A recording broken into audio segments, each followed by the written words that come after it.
yet another episode of the Dynamic CIO Talk Show. The COVID-19 pandemic is neither unprecedented nor an unpredictable black swan event. It is causing massive and still unknowable suffering and continues to surprise us even halfway in 2021. While exposing material credit weakness for the most vulnerable sectors, the pandemic has arguably highlighted a need for the structural change for some of the more insulated sectors, such as the FMCG. India's FMCG industry recorded a 9.4% growth in the last quarter of financial year 2021, helped both by volume-led expansion and value growth driven by the increased price of products, especially the staples. COVID-19 pandemic has brought about a sea change in the business operations across the globe in India.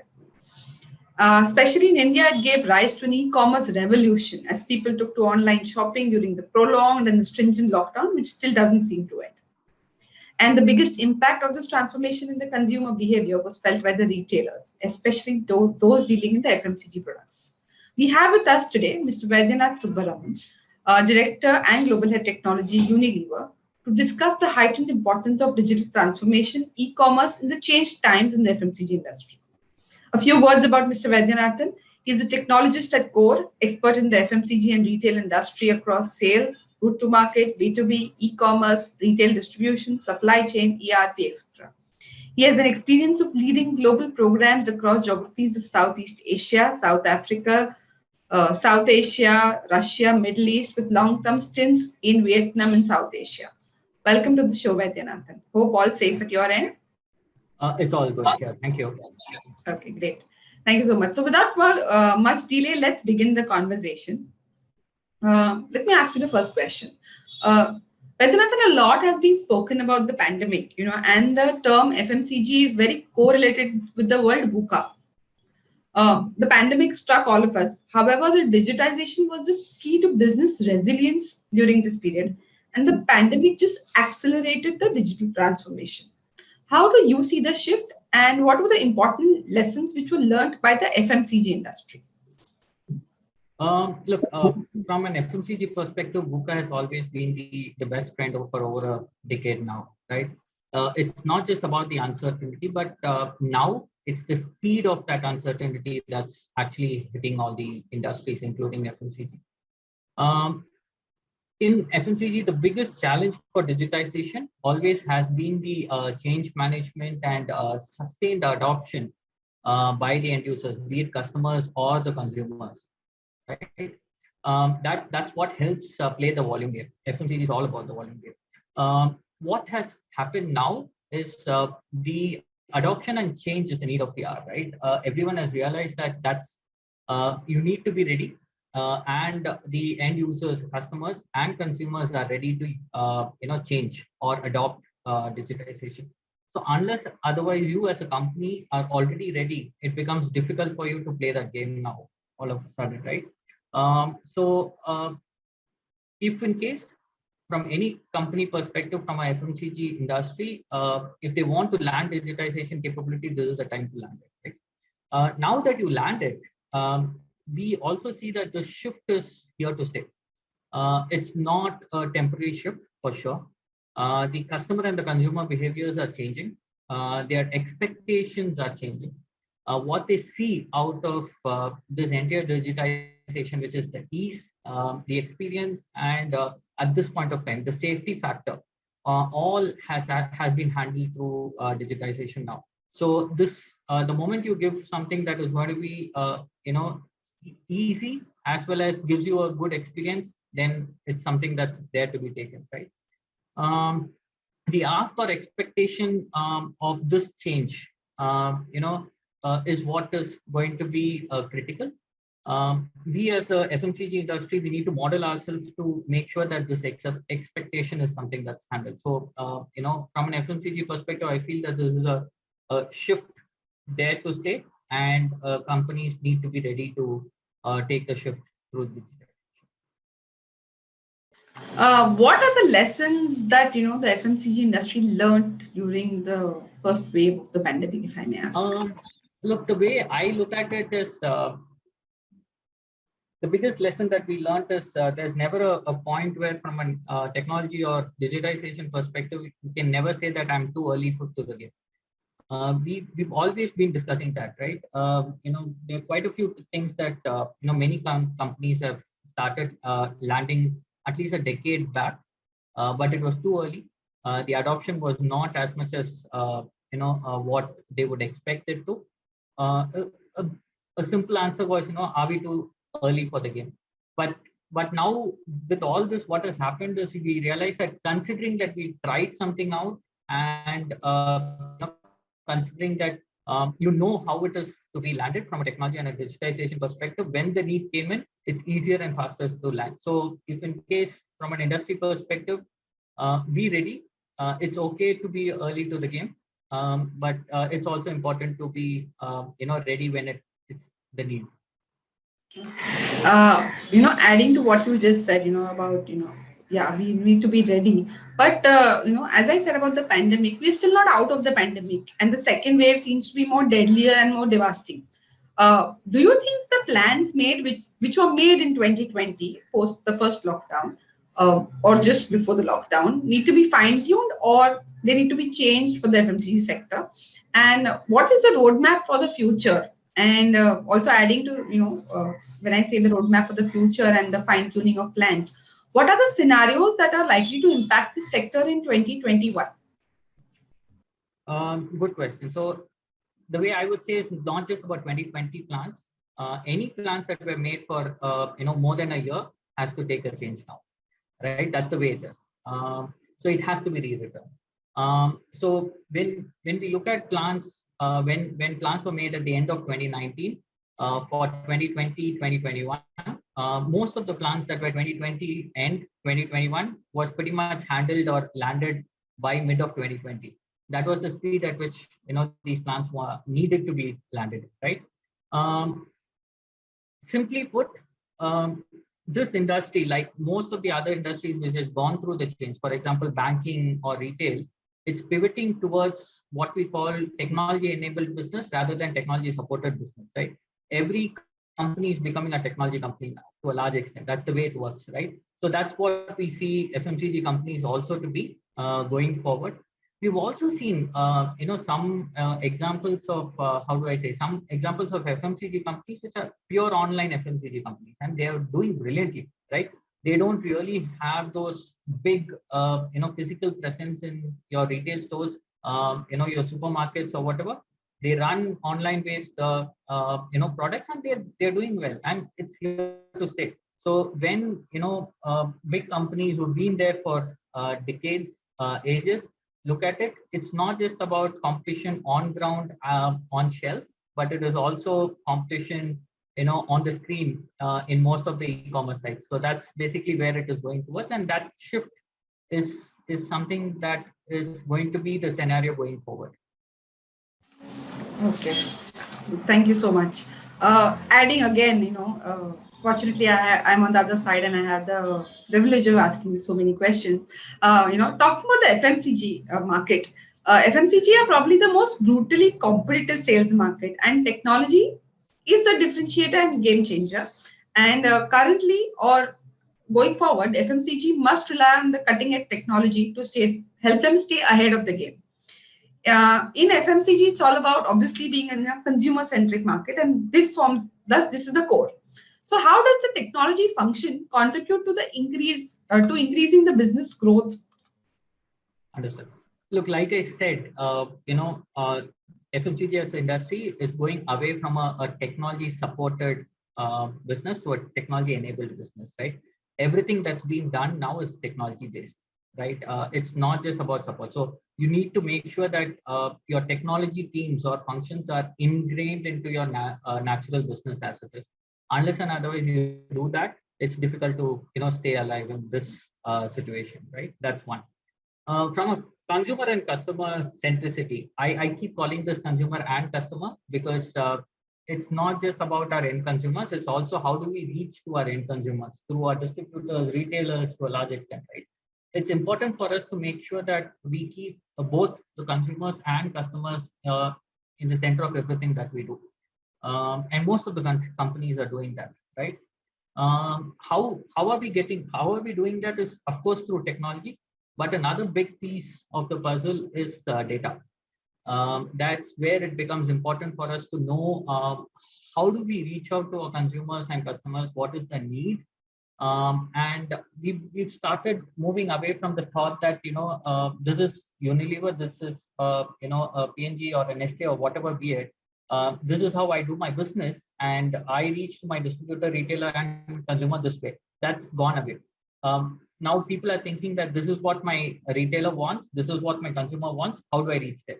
So the view from how I reach to what they want has what is actually brought in a shift in the entire ways of landing it in the market, right? That's one.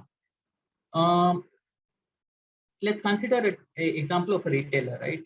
With e-commerce coming in, everyone's expectation and experience has changed. A retailer is a standard consumer in a e-com world. So he is expecting the same kind of experience, when it comes to a business, a B2B kind of engagement as well.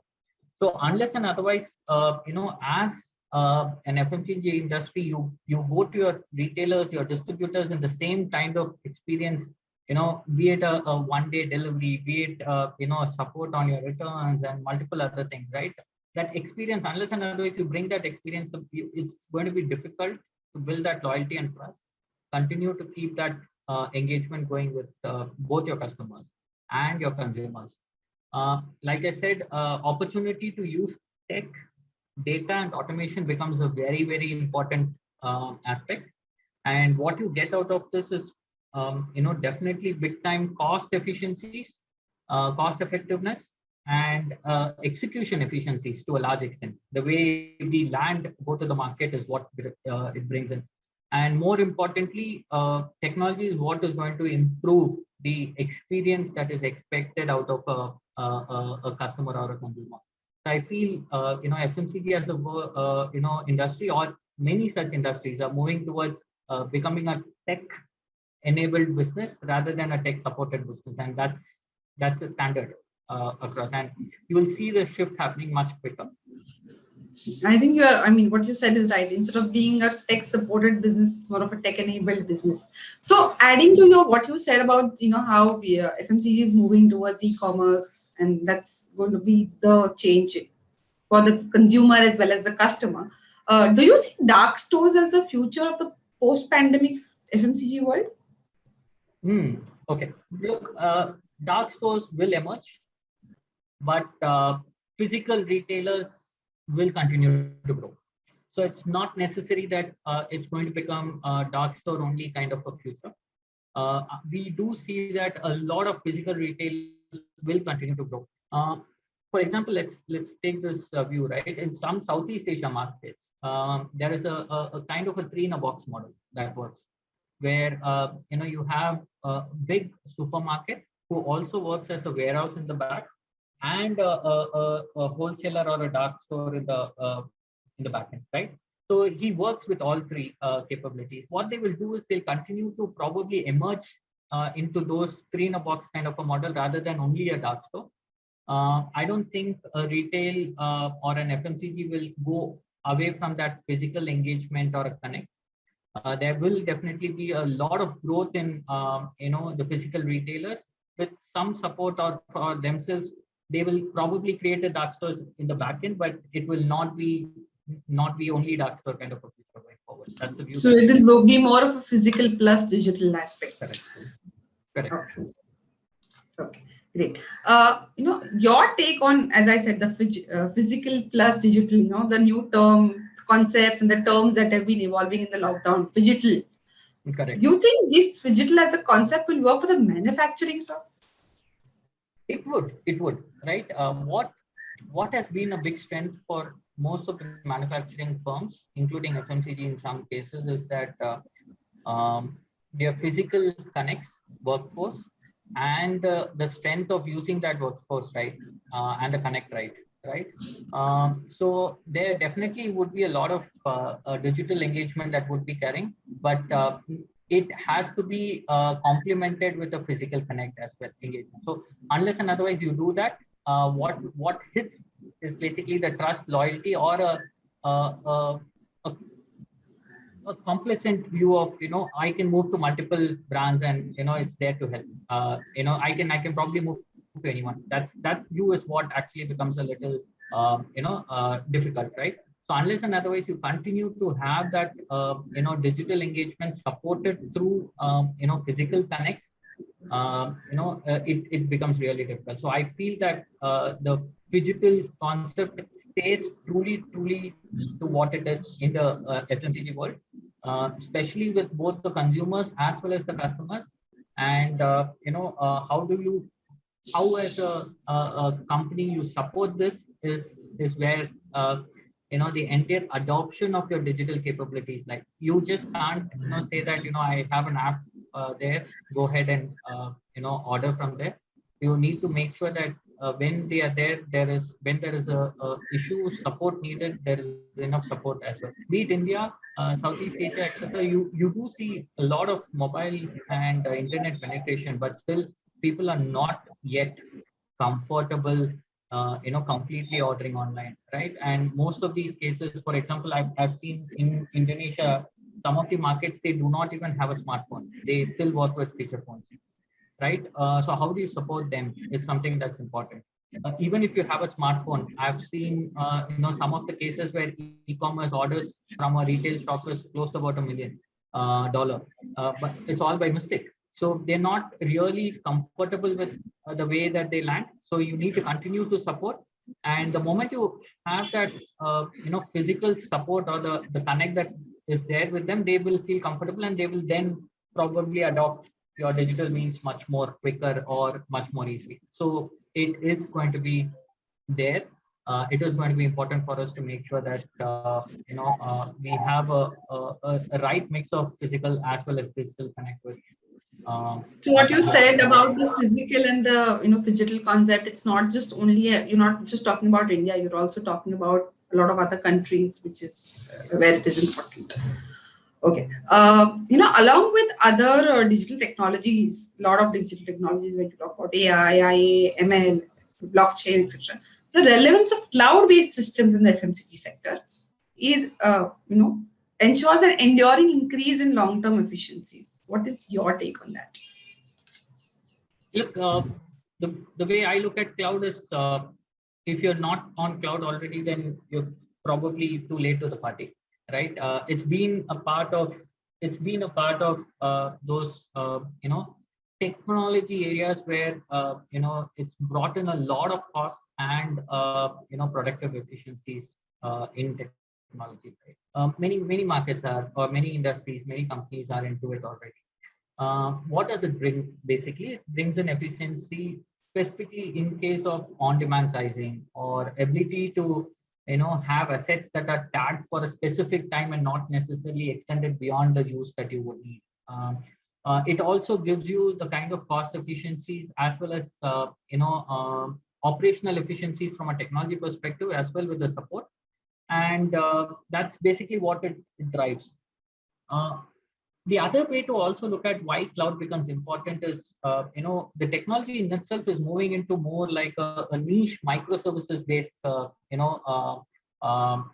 modular approach in many aspects, right?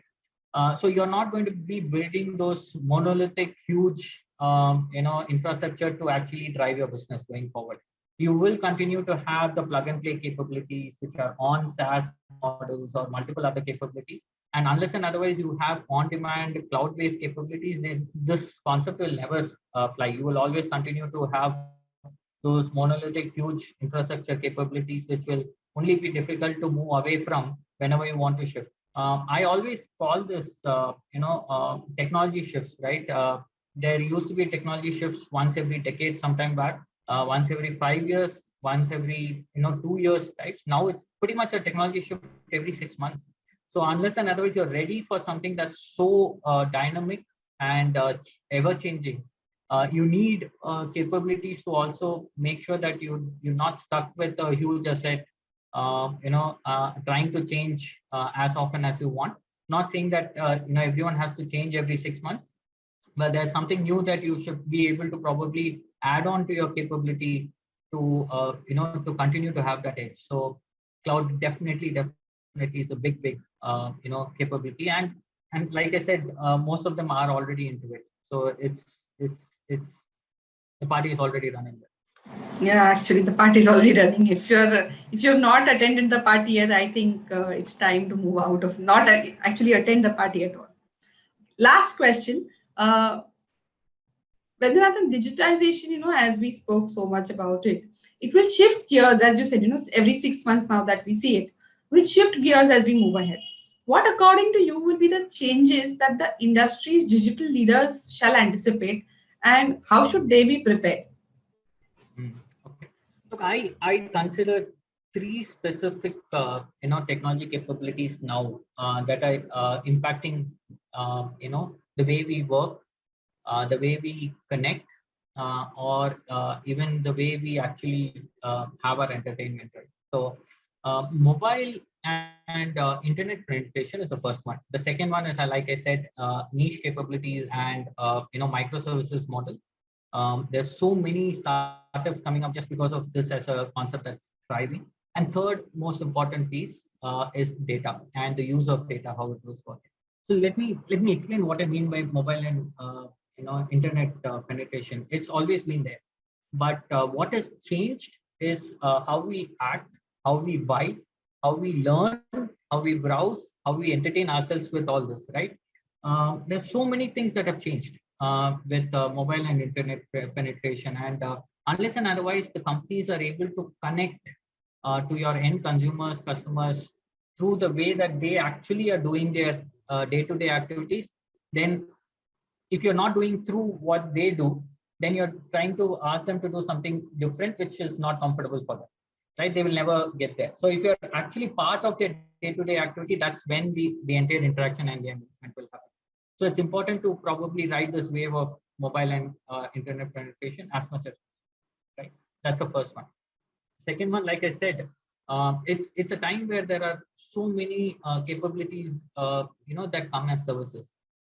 If you look at an end-to-end value chain for any industry, every part of the value chain has some specific niche capabilities that have come in to drive it as services, right? For example, if you look at you have end-mile service companies that are driving not just consumer dispatches or consumer deliveries, but it's also delivering business to business deliveries, right? There's so many services that are there. One, just giving an example, or if you also have services in the fintech world, right? Even the smallest of the payment wallet, everything is coming out as a service. You don't really have to build your own capability, right? You're able to actually build technology which is open to a open API, RESTful API kind of a structure, which can plug and plug out into these microservices. You're in a right place, right? You can probably see what's the best in each of these areas and try and fit into your core capabilities. For example, if in case, let's take an example of payments. Payments are so very regulatory based, so very market or country based, because each market, each country has its own regulations, etc. The moment you have to build your own capability, you then become a fintech company in yourself, right? You'll have to keep updating your regulatories as much as possible. You need to keep updating your capabilities as much as possible. You need to, but your core is very different. So how much of it can you actually support, continue to change is something that's important. So that's predominantly where an example where I would probably, plug in into a capability that's already there as a service rather than me doing all this, right? So I'm just taking an example as that, but that's the case everywhere.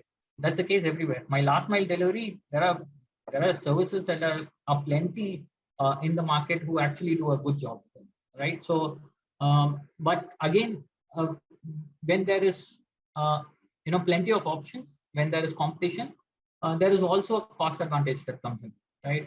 People do so. It's not all these services do not come with exorbitant costs if you really look at it in the right way. Yes, there will be a delta cost that will be coming in, but for longer term period, it actually works out right. That's the second part of it.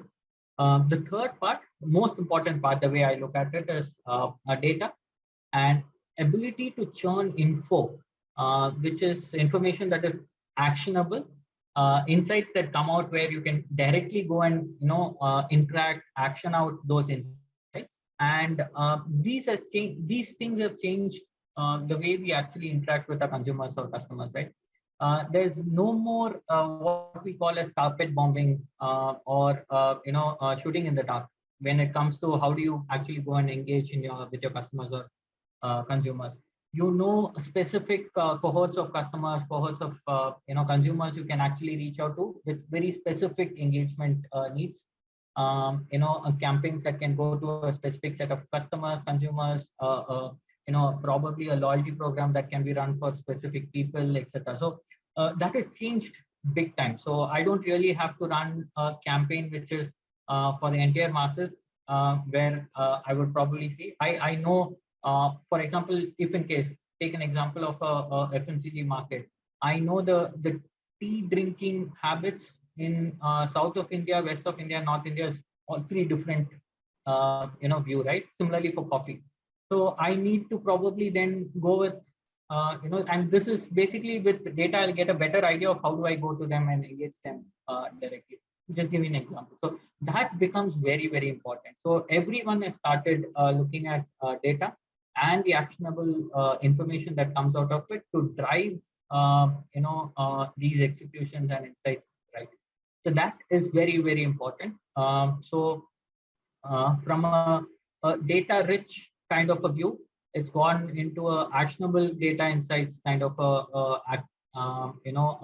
view now for all the industries or all the markets rather.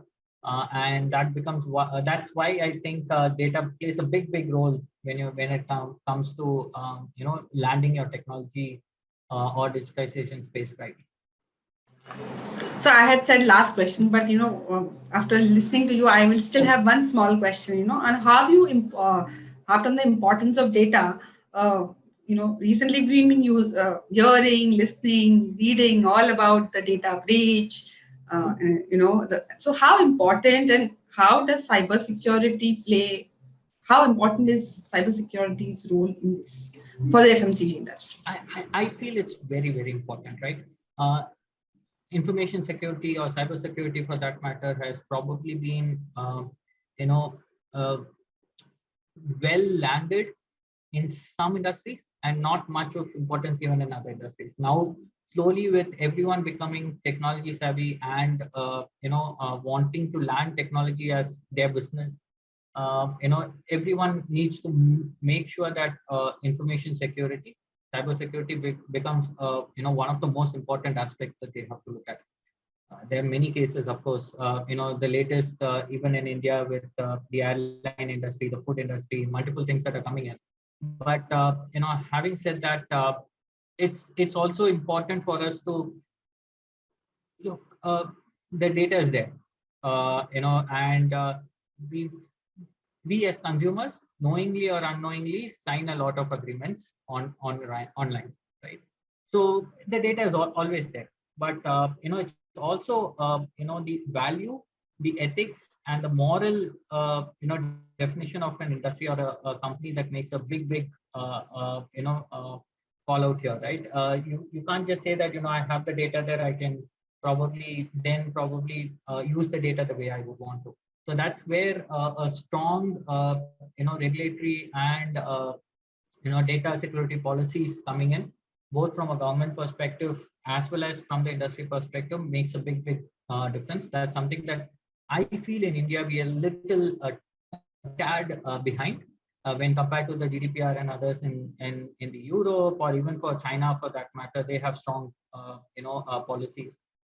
Both in India and some parts of Southeast Asia, we are a tad behind, but that's something that we need to work out as in not just as an industry, but as a whole, and which also makes sure that you take it's important to take consideration of your consumers' data. You should probably own it up as your own as an industry. So that's predominantly what every technologist or every technology leader in the market or in the industry need to take care of. So first thing first, the way I would look at it, the first thing first is data of your consumers and customers becomes the key that you need to protect, and then comes anything else that you need to probably. Or don't take data unless and otherwise you're going to work on it. Thank you so much, sir, for your views, and thank you for taking out your time. It was a really good discussion. And on behalf of Dynamic CIO, I would like to thank you for your time on a Monday morning, and hope that you're safe and your family is safe. Thanks a lot. Thanks for this opportunity as well. Enjoyed the discussion, it's good to always connect with the industry and see how things are going through. And with Dynamic CIO, I've always got that little bit of tidbits on where the industry, what happens, what's working, what's not working, etc. So thanks for that. And again, thanks for this opportunity. Keep safe, and keep a healthy lifestyle as well. So thank you for that.